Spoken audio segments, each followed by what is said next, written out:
CM Gehlot ने धर्म के नाम पर राजनीति करने वालों पर साधा निशाना, कहा मंदिरों पर पताका फहराने पर बीजेपी कर रही है राजनीति, भगवान में हम सभी की आस्था है।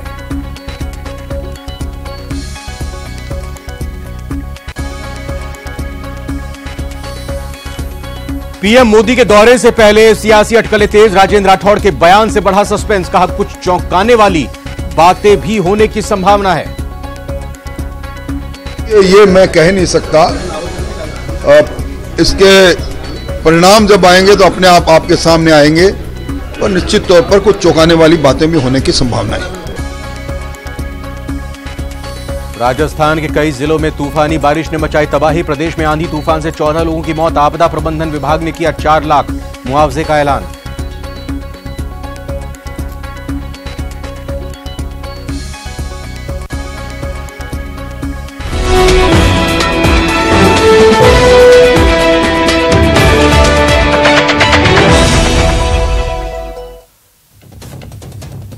नमस्कार, बहुत बहुत स्वागत है आप सभी का प्राइम डिबेट में। मैं रविंद्र सिंह आपके साथ, और आज प्राइम डिबेट का मुद्दा है चुनावी साल, दल बदल का सवाल। दरअसल सवाल उठ गया है राजेंद्र राठौड़ के एक बयान से। सियासी दौरे बढ़ चुके हैं और चुनाव नजदीक है, तो ऐसा होना लाजमी भी है। प्रधानमंत्री मोदी 31 मई को अजमेर आ रहे हैं, जहां वो रैली को संबोधित करेंगे। रैली की तैयारियों में लगे बीजेपी विधायक और नेता प्रतिपक्ष राजेंद्र राठौड़ ने दावा किया है कि प्रधानमंत्री नरेंद्र मोदी की यात्रा राजस्थान की राजनीति में एक व्यापक असर छोड़कर जाएगी। कांग्रेस नेताओं के पार्टी छोड़कर बीजेपी से जुड़ने का सवाल जब उनसे किया गया, न्यूज 18 ने एक्सक्लूसिव सवाल उनसे किया, तो राठौड़ ने कहा कि पीएम मोदी की अजमेर यात्रा के दौरान कुछ चौंकाने वाला हो सकता है। वहीं कांग्रेस ने कहा कि केंद्रीय एजेंसियों के डर से भ्रष्ट नेता दल बदल सकते हैं। तो इसी मुद्दे पर करेंगे चर्चा। पहले एक छोटी सी रिपोर्ट देख लेते हैं। चुनावी शो, पीएम के दौरे से पहले बयानों का दौर। राजेंद्र राठौड़ का दावा, पीएम मोदी की यात्रा व्यापक असर छोड़ेगी। नरेंद्र मोदी जी का खुद का आना एक बड़ी सौगात है। कांग्रेस नेताओं के बीजेपी से संपर्क पर राजेंद्र राठौड़ ने कही राज भरी बात। परिणाम जब आएंगे तो अपने आप आपके सामने आएंगे, और निश्चित तौर पर कुछ चौंकाने वाली बातें भी होने की संभावना है। कांग्रेस का पलटवार, ईडी और सीबीआई के भय से भ्रष्ट लोग बदल सकते हैं पाला। ईडी से, सीबीआई से, केंद्रीय एजेंसियों की भय से भ्रष्ट लोग निश्चित रूप से आपका दामन थाप सकते हैं। चुनावी साल, दल बदल का सवाल। वैसे सियासत में यह माना जाता है कि जो बयान होते हैं तो वो असल में दिखाई नहीं देते और मूर्त रूप नहीं लेते हैं, लेकिन जो बयानों में नहीं कहा जाता होता असल में वही है। तो क्या कुछ मायने निकाले जाएं इस बयान के, कैसे इस बयान को समझा जाए? 3 खास मेहमान हमारे साथ जुड़ेंगे, लेकिन फिलहाल हमारे साथ 2 खास मेहमान जुड़ चुके हैं। प्रतीक सिंह हैं, कांग्रेस नेता, बहुत बहुत स्वागत प्रतीक जी आपका। और मिथिलेश जैमिनी वरिष्ठ पत्रकार के तौर पर हमारे साथ जुड़ चुके हैं। प्रतीक जी हमारे साथ जुड़ेंगे, लेकिन माधोराम चौधरी जी बीजेपी नेता हमारे साथ जुड़ चुके हैं। माधोराम जी आपका बहुत बहुत स्वागत है। मिथिलेश जी, पहला सवाल यह कि हमारे संवाददाता ने सीधे तौर पर राजेंद्र राठौड़ जी से पूछा था कि क्या कांग्रेस के कुछ बड़े नेता बीजेपी के संपर्क में है, तब ये राजेंद्र राठौड़ जी का चौंकाने वाला बयान सामने आया। क्या समझा जाए उनके इस बयान का मतलब? देखिए, राजेंद्र राठौड़ जी राजस्थान की राजनीति में काफी पुराने और अनुभवी नेता हैं, और वो खुद भी दल बदल करके ही बीजेपी में आए हैं। किसी दौर में वो जनता दल के हुआ करते थे, अब वो भाजपा के मुखिया बन रहे हैं। तो ये एक प्रक्रिया है। इससे पहले हमने देखा सीकर में जिस तरीके से सुभाष महरिया ने पाला बदला, इससे पहले हमने देखा ब्राह्मण नेता घनश्याम तिवारी ने पाला बदला। तो ये प्रक्रिया सतत रूप से है। अब एक मास्टर स्ट्रोक की जो चर्चा है, जिनका अल्टीमेटम 30 तारीख को पूरा होने वाला है और 31 को मोदी जी आ रहे हैं, तो उससे जोड़कर देखा जा रहा है। लेकिन मुझे लगता है इन सबसे ज्यादा इंपॉर्टेंट चीज यह है कि वो अपनी 9 साल की उपलब्धियां बताएंगे। ईआरसीपी के मुद्दे पर जो अजमेर की धरती से उन्होंने कहा था, तब वो कहेंगे कि मनमोहन सिंह जी प्रधानमंत्री थे, वसुंधरा जी राजस्थान की मुख्यमंत्री थी, और मध्य प्रदेश में सरकार थी बीजेपी। तो उन्होंने जो एक समझौता किया था उसको लागू कर दीजिए, तो 90% मिल जाएगा। तो 40,000 करोड़ का प्रोजेक्ट है तो 35,000 करोड़ मिल जाएंगे, 5,000 करोड़ में आप बांधों को ऊपर कर लीजिए। ऐसा कुछ हो सकता है। इसके अलावा और भी कई विकास योजनाएं दे सकती है। लेकिन राजस्थान की सबसे बड़ी जो चुनौती है वो है अनएम्प्लॉयमेंट। उसको रोकना बड़ी मुश्किल काम है। ये सीधी बात है कि ये स्टेट का इश्यू है, लेकिन राजस्थान में न कोई मैन्युफैक्चरिंग हब है, न कोई इंडस्ट्री हब है। ले दे के सोलर है, सोलर में एम्प्लॉयमेंट क्रिएट नहीं होता है। तो प्रधानमंत्री नरेंद्र मोदी से यह उम्मीदें की जा सकती है। देखिए, जिस तरीके से उन्हें न खाऊंगा न खाने दूंगा इस नारे के साथ वो प्रधानमंत्री बने, लेकिन करप्शन के इश्यू पे जिस तरीके से कर्नाटक में सरकार गई है, तो अब मोदी जी हो सकता है अजमेर में जो मुख्यमंत्री कार्यालय के नजदीक योजना भवन में जो जिस तरीके से अलमारी से सोना और नगद उगले हैं और जिस तरीके से आरपीएससी का मामला है, देखिए चूंकि इन तमाम चीजों पर ये बिल्कुल साफ तौर पर अब प्रधानमंत्री आए हैं तो एक मास्टर स्ट्रोक उनकी तरफ से उम्मीद रखेगी ही बीजेपी। लेकिन यहां जो राजेंद्र राठौड़ ने बयानों का मास्टर स्ट्रोक चला है, मैं यहां पर आपको सवाल जो पूछा गया हमारे संवाददाता की तरफ से, चूंकि प्रतीक सिंह जी भी कांग्रेस से हमारे साथ जुड़ चुके हैं, आप तीनों से गुजारिश की, जरा सुनिएगा सवाल क्या था और फिर जवाब क्या था और इस जवाब के अंदर छिपे हुए मायने क्या हैं। मैं एक रिएक्शन आपकी लूंगा इस बयान को सुनने के बाद। मिथिलेश जी, इसी पर फोकस मैं चाहूंगा कि आप इस पर जवाब दें। पहले बयान सुन लेते हैं। क्या कांग्रेस के कुछ बड़े नेता इस समय भारतीय जनता पार्टी के संपर्क में हैं? देखिए, ये मैं कह नहीं सकता। इसके परिणाम जब आएंगे तो अपने आप आपके सामने आएंगे, पर निश्चित तौर पर कुछ चौंकाने वाली बातें भी होने की संभावना है। मिथिलेश जी, एक कमेंट आपका इस पर। इसमें चौंकाने वाली जो बात है उसमें यह है कि जो सीकर से हवा चली है वो नागौर चल जा सकती है। नागौर में मिर्जा फैमिली है, उसके बाद मुख्यमंत्री के गृह जिले वहां मदेरणा फैमिली जा सकती है। और जो सबसे बड़ी उम्मीद है, जो कहा जा रहा है कि जो पूर्व डिप्टी सीएम और 2 विभागों को छोड़कर जो कई दिनों से सड़कों पर अलग जगा रहे हैं, अजमेर से ही उन्होंने पदयात्रा शुरू की थी, वो अनशन 11 अप्रैल को किया, 11 मई को उन्होंने अजमेर से जयपुर तक पदयात्रा की। उसके बाद जो माहौल बना और जिस तरीके से वेद प्रकाश सोलंकी के खिलाफ मुकदमा दर्ज हुआ और तमाम चीजें जो चल रही है, राजेंद्र गुडा के खिलाफ मुकदमा दर्ज हुआ, तो ऐसे में उम्मीद जताई जा रही है। देखिए, जो भी सियासी लोग होते हैं वो तमाम जो समीकरण उनको जोड़कर फिर एक परिणाम निकालते हैं। उस परिणाम में ये उम्मीद जताई जा रही है, क्योंकि आज मीटिंग होनी थी 26 तारीख को, कुछ बड़ा होना था दिल्ली में, वो बैठक स्थगित हो गई। तो दिल टूट गया तो क्या करे? जब दिल ही टूट गया तो बेवफा होने में कोई दिल ज्यादा टाइम लगता नहीं है। ये सियासत हो या मोहब्बत हो, दोनों में चलता है। तो बड़ी वफा से भाई हमने तुम्हारी बेवफाई, ये भी एक गीत है। प्रतीक सिंह जी, आपका रुख करूंगा, ये बताएं कि भगदड़ बचने वाली है क्या?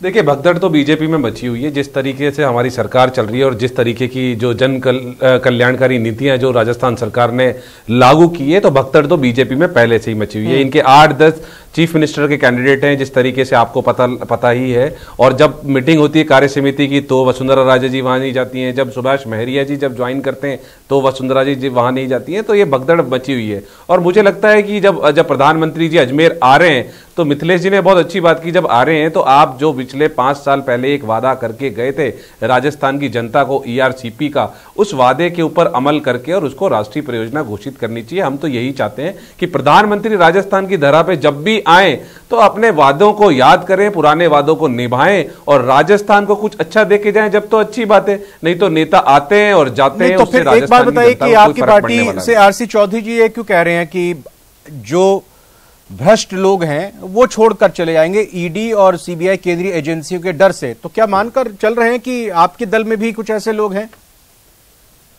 देखिए, मैं आपको बताऊं कि आप पिछले दिनों अमन ने देखा है कि जिस तरीके से सिंधिया जी छोड़ के चले गए थे अपने महल को, जो उनसे छीना जा रहा था, उनका जो दिल्ली का घर है उसको चक्कर में वो छोड़ के चले गए थे।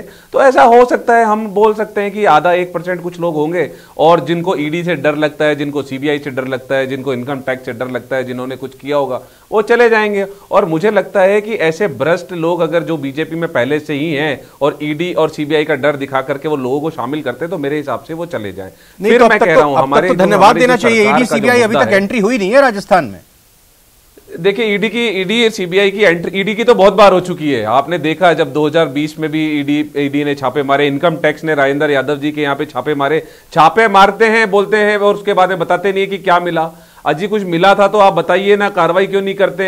छापे मार करके सिर्फ आप एक माहौल बनाने का कोशिश करते हैं। तो मेरे ख्याल में जब जैसे जैसे चुनाव आगे बढ़ेंगे तो ईडी की और इनकम टैक्स की। अच्छा प्रतीक जी, चलिए एक चीज और सवाल फिर मैं आगे यहाँ माधवराम जी से सवाल करूंगा। ये बताएं कि राजेंद्र राठौर जी ने तो कह दिया कि चौंकाने वाले कुछ चीजें सामने आ सकती हैं जब परिणाम आएंगे। परिणाम मतलब जब लोगों को पता चलेगा कि उस खेमे का नेता हमारे खेमे में आ गया है तो चौंकाने वाली बातें होंगी। ये उन्होंने तो एक तरह से दबे स्वर में या इशारों इशारे में समझाने की कोशिश की। क्या बीजेपी की तरफ से भी कुछ नेता आपके टच में है? क्योंकि जब चुनाव नजदीक आते हैं तो एक दूसरे को कांटेक्ट किया जाता है। नहीं, राजेंद्र जी कुछ भी बोल रहे हैं, हमें तो जनता हमारे खेमे में है, जनता हमारे खेमे में रहनी चाहिए और जनता हमारे खेमे में है। बाकी कोई नेता किसी भी खेमे में हो, किसी में भी हो, वो उससे हमें लेना देना नहीं है। हम तो जनता हमारे खेमे में चाहिए और जनता हमारे साथ है, जनता हमारे खेमे में है। उनकी जन कल्याणकारी योजनाओं को हम किस तरीके से लागू कर रहे हैं और आगे किस तरीके की और अच्छी योजनाएं हम उनके लिए ला सकते हैं, हम तो इसी पे क्रियान्वयन कर रहे हैं। बीजेपी वालों से जो भी संपर्क है नहीं है उससे हमें कोई लेना देना, हम सिर्फ जनता के संपर्क में रहना चाहते हैं। माधुराम चौधरी जी, जवाब आपसे चाहेंगे कि भाई ईडी और सीबीआई के डर से जो भ्रष्ट लोग हैं वो हो सकता है बीजेपी के पाले में आ जाएं, और जहां तक बात प्रधानमंत्री के दौरे की है तो फिर ईआरसीपी समेत जो और तमाम बातें हैं उनको पूरा करना चाहिए, ऐसी कुछ घोषणाएं करनी चाहिए राजस्थान के लिए जो लोगों के लिए हितकारी हो। देखिए रविंद्र जी, वैसे तो मोदी जी सबका विकास, सबका साथ, सबका विश्वास की बात करते हैं और घोषणाओं में ज़्यादा विश्वास नहीं करके मोदी जी ने आज तक जो विकास किया हो और देश में जिस प्रकार का विकास, चाहे रेलवे का हो चाहे सड़कों का हो, यह बात अपन करें ईआरसीपी की, ईआरसीपी के मामले को ये खुद लोग उलझा के और उसको करना नहीं चाहते। नहीं तो गजेंद्र सिंह जी यहाँ पे वीसी करके गए थे, उन्होंने कहा कि भाई 90% पैसा हम देंगे। आप जब अगर आज अभी भी स्टेटमेंट आया था कि एमपी जब एग्री है तो आप समझौता क्यों नहीं कर रहे? ये जनता को गुमराह करने के अलावा इनके पास में कुछ नहीं है। 4.5 साल में ये कुछ कर नहीं पाए। किसानों के मामले में जो 2 लाख रुपए की कर्जे माफी की बात की वो आज नहीं कर पाए। बेरोजगारों के जिस प्रकार का बेरोजगारों के साथ छलावा किया, 19 बार रिट के पेपर आउट हुए, तो इनको क्या है कि अगर भ्रष्टाचार की बात करें, अभी मिथिलेश जी कह रहे थे, और जिस प्रकार इनके मंत्री इन पे आरोप लगा रहे हैं, इनके विधायक इन पे आरोप लगा रहे हैं, अगर इनमें शर्म होती थोड़ी बहुत भी तो ये इस बात को नहीं कहते कि हमारे साथ में जनता है। जनता क्या आपके भ्रष्टाचार के ठप्पा लगाने के लिए साथ में? आप अगर फिर भी आदमी अगर ये अपने आप को छाती ठोक के कहता है कि हमारे यहाँ पे हमारे सचिवालय में और सचिवालय के पास में सोने की ईंटें बरामद हो रही है और ये कह रहे हैं कि साहब ये तो पिछले 10 सालों से थे, तो ये बड़ी शर्म की बात है कि 4.5 साल में आप कार्रवाई नहीं कर रहे हो। और कार्रवाई जिन पे कर रहे हो, 2564 मामलों में आपके सीबीआई ने, एसीबी ने जब मुकदमे दर्ज किए, उनमें 1564 मामलों में आपने आज तक भी आपने परिवाद की परमिशन नहीं दी। तो आप तो भ्रष्टाचार को बढ़ावा दे रहे हो, आप भ्रष्टाचार को रोक कहाँ रहे हो? तो आप बेशर्मी अपने आप में यूं कहना और पीठ थपथपाना कि हम सब कुछ कर रहे हैं, ये तो आने वाला समय बताएगा जनता किसके साथ में। आज तो आपका दायित्व ये बनता है कि जिस मैनिफेस्टो के साथ में आप आए थे उसको पूरा कराना चाहिए। और जहां तक सवाल है राजेंद्र जी राठौड़ का, राजेंद्र जी राठौड़ मजे हुए नेता है, कोई बात कही है तो बिल्कुल गंभीर होगी और उसके परिणाम भी होंगे। पर मैं धन्यवाद देना चाहूँगा देश के प्रधानमंत्री मोदी जी को कि पूरे देश में उन्होंने जो 9 साल उनके पूर्ण हुए हैं, उनका पहला प्रोग्राम अगर यहाँ पे हो रहा है तो निश्चित तौर पे राजस्थान के विकास की बात होगी। प्रतीक जी, एक जवाब ले लेता हूं आपसे। बता दीजिए कि भाई भ्रष्टाचार की आप बात कर रहे हैं कि जो डरे हुए हैं वो दूसरे खेमे में जाना चाहें तो जा सकते हैं और उन्हीं में खलबली मचेगी, लेकिन यहां जो जिक्र कर रहे हैं सोने की ईंटों का और कैश का, भाई आपको कहा भी तो जा रहा है कि आप से अगर जांच नहीं हो रही तो फिर आप दूसरी एजेंसी को, केंद्र की एजेंसी को दे दीजिए जांच। देखिए रविंद्र जी, मैं आपको बताऊं, जो पैसा मिला उसके बाद में एक अधिकारी को पकड़ा गया, एसीबी उससे पूछताछ कर रही है, वो जेल में बंद है।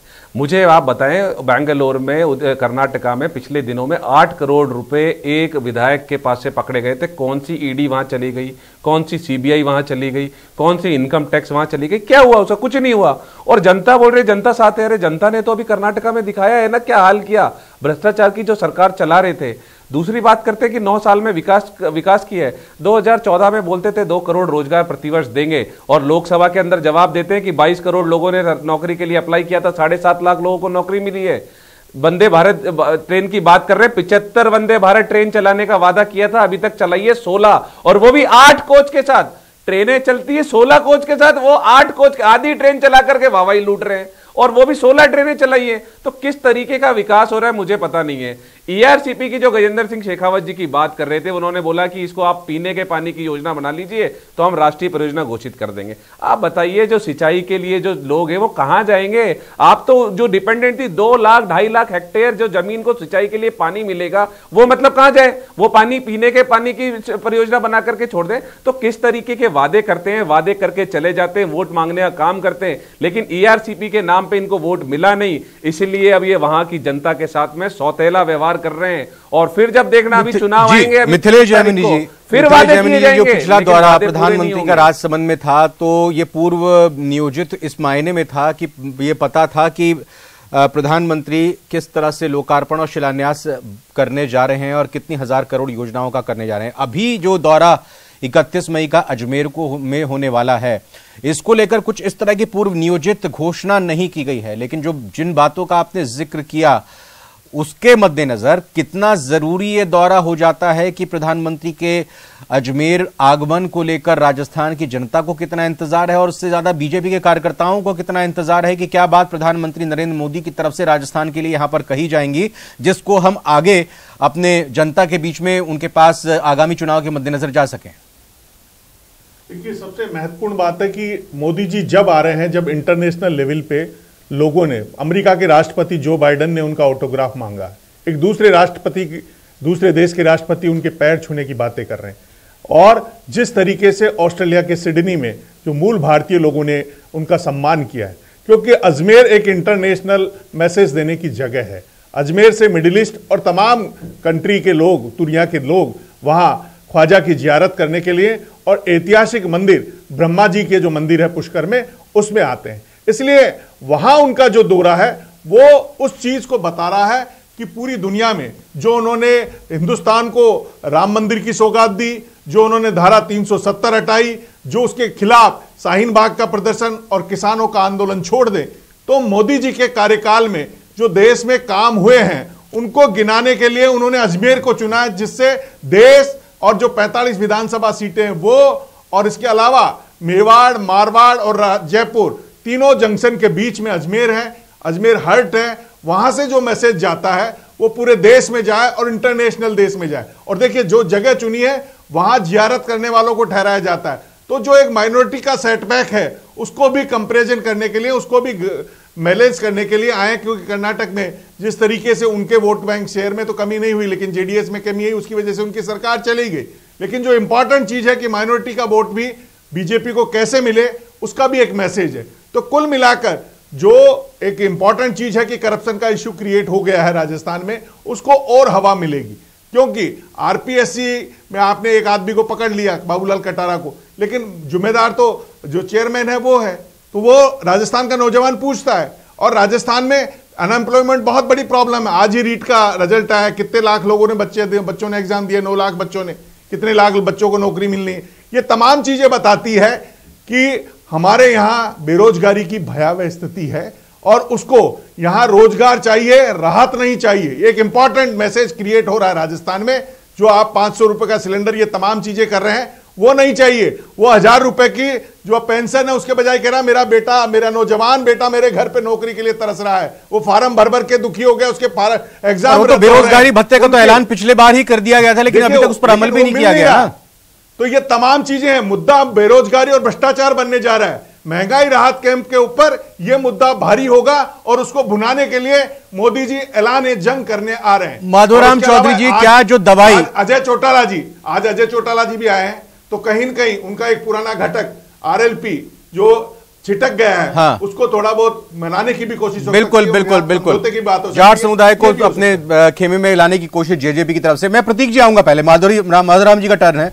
माधोराम जी, आपसे जानना चाहूंगा, क्या जो दवाई कांग्रेस ने और जनता ने कर्नाटक में आपको दी, भ्रष्टाचार के 40% के जो आरोप लगे और भ्रष्टाचार की जो कड़वी दवाई आपको मिली और सत्ता से बेदखल कर दिया, क्या अब उसी दवाई को आप उल्टा कांग्रेस को खिलाने के मूड में है क्या? ये भ्रष्टाचार और बेरोजगारी, इन दो मुद्दों पर आप आगे बढ़ेंगे क्या?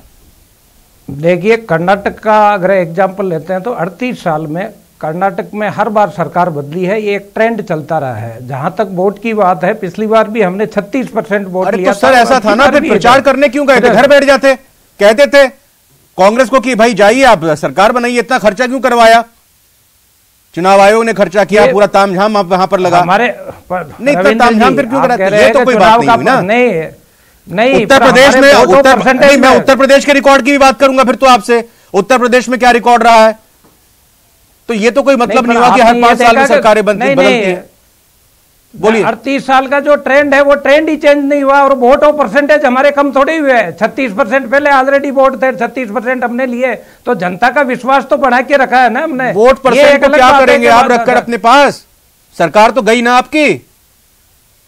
वो राजस्थान में आप आने वाले समय में देखेंगे जिस प्रकार का यहाँ भ्रष्टाचार का खुला खेल चल रहा है, और जिस प्रकार यहाँ इनके मंत्री, और जिस प्रकार रिट में जो इनकी राजीव गांधी स्टडी सर्किल में कई मंत्री और सारे लोग लिप्त थे, इन्होंने अगर ये साफ सुथरे होते तो सीबीआई में जांच देते नहीं है। इनको डर किस बात का था? पर सीबीआई में जांच देना, इन्होंने अपने आप को ये समझे कि सारे मंत्री जेल में जाएंगे, क्योंकि बड़ा घपला हुआ और लोगों के साथ में और बच्चों के साथ किस प्रकार अन्याय हुआ। आज ये बेरोजगारी की बात करते हैं, राजस्थान का बेरोजगारी इंडेक्स 28.3 है, पूरे हिंदुस्तान में 2 नंबर पे। तो सबसे ज्यादा ये आप बात करते हैं गुजरात की, गुजरात के इंडेक्स में और राजस्थान के इंडेक्स में कितना फर्क है। तो बेरोजगारी यहाँ बड़ा मुद्दा है, भ्रष्टाचार यहाँ बड़ा मुद्दा है, और ये आरसीपी का ये खुद मुद्दा बना रहे हैं। 13,000 की बात करते हैं, आज तक वहां पे ये बता दें लेस मात्र का भी काम कहीं पे शुरू। प्रतीक जी जवाब दीजिएगा जरा, ये महंगाई राहत कैंप पर भ्रष्टाचार और बेरोजगारी का मुद्दा हावी होने वाला है। देखिए दोनों तीनों मुद्दे पे मैं जवाब दे देता हूं। पहली चीज तो आप बेरोजगारी की जो बात कर रहे हैं, बेरोजगारी की जो बात कर रहे हैं, ईपीएफ का पेरोल का परसों डेटा आया है, और आपको बता दूं 2 वर्ष के अंदर 8 लाख युवाओं को रोजगार मिला है। नए ईपीएफ एनरोल हुए राजस्थान के अंदर। जो टॉप ये रहा डेटा, ये लीजिए, ये आपको मैं डेटा, ये आपको न्यूज बताया था बात करके। देखिए आप फिर भी बोले, जब इनके झूठ की पोल खोल दी मैंने तो आप पीछे बोलने लगे। आप मात्र 1,38,000 लोगों को खाली नौकरी दे पाए, आप बोलने लग गए। नहीं, मैं कह रहा हूँ आपका मुख्यमंत्री। माधुराम जी जवाब दे दीजिए उनको। एक माधुराम जी एक जवाब दीजिए। माधुराम जी आप 1 लाख करते हैं, अरे आपका मुख्यमंत्री कह रहा है, आपका मुख्यमंत्री कह रहा है। अरे माधुराम जी जवाब तो ले रहे हैं उनका पूरा। 8 लाख कहां से दे दिया? नहीं ये गलत है ना। आप ये बिना फालतू, आपका मुख्यमंत्री खुद कह रहा है हमने 1 लाख। आपकी बात में बोल रहा हूँ, आप चुप रहोगे तो ही तो बताऊंगा। तो बताओ, तो वो बात बताओ ना जो वास्तविक। 1,38,000 सरकारी नौकरी दी, तो फिर किसकी बात करते हैं? मैंने बोला है ईपीएफओ में वो प्राइवेट नौकरियां भी होती है, प्राइवेट नौकरियों में आपका क्या योगदान है? आपका तो 7.5 लाख नौकरी दी सरकारी। अच्छा केंद्र ने कितनी दे दी? बेरोजगारी इंडेक्स देखिए ना, 7.5 लाख, बेरोजगारी 22 करोड़ में। माधुराम जी ईपीएफओ जो है केंद्र सरकार के अधीन ही आती है, और जरा आप अपने केंद्र में आपकी सरकार है, उस डेटा को क्रॉस चेक करवा लीजिएगा, मुद्दा बना लीजिएगा। और अगर झूठ बोल रहे हैं प्रतीक जी तो फिर उसको उठाइए अगली बार, आपके नेता उठाए। प्रतीक जी आप जवाब दीजिए। ये मैं तो डेटा पे दिखा रहा हूं। बताइए प्रतीक। दूसरी बात, अभी भ्रष्टाचार की और पेपर लीक की बात कर रहे थे कि सीबीआई को जांच क्यों नहीं दी। गुजरात में इसी जनवरी में एक पेपर लीक हुआ था, सीबीआई को जांच दे दी क्या? कंपेयर कर रहे हैं आपने उत्तराखंड में पेपर लीक हुआ है, सीबीआई को जांच दे दी क्या? आपको बच रहे हैं नहीं दी ना। राजस्थान में पेपर आउट करके आपको लग रहा है ना प्रतीक जी, ये कोई मतलब नहीं होता। देखिए कि अगर गुजरात में हुए पेपर लीक तो फिर यहाँ भी पेपर लीक होंगे, वहां 1 दर्जन हुए तो हम 1.5 दर्जन पेपर लीक करवाएंगे। नहीं बोला राजस्थान की बात जी, मैंने ऐसा नहीं बोला। मैंने पूछा है कि सीबीआई को जांच वहां पे दे दी क्या, मैं तो ये पूछ रहा नहीं। आप ये क्यों? दूसरी बात, अगर पेपर लीक होता है और पैसे का इन्वॉल्वमेंट होता है तो ईडी और इनकम जल्दी से मेरे को वाइंड अप करना, खत्म करना है। प्रतीक जी अपना जांच कर लेंगे, बात कर लेंगे, लेकिन ये झूठ बोलने का काम करते हैं। बेरोजगारी में केंद्र सरकार विफल रही है, महंगाई रोकने में केंद्र सरकार विफल रही है, 35 रुपए का पेट्रोल देने का जो वादा करते थे वो देने में विफल रहे, बिजली की रेटें ड्यूटी बढ़ाने के अंदर सफल रहे सिर्फ, और राजस्थान की जनता ने झूठ बोला है पिछले। ठीक है, मेरे पास आज वक्त इतना ही है। मिथिलेश जैमिनी जी बहुत बहुत शुक्रिया, माधुराम जी आपका बहुत बहुत शुक्रिया, प्रतीक सिंह जी बहुत बहुत धन्यवाद आपका भी।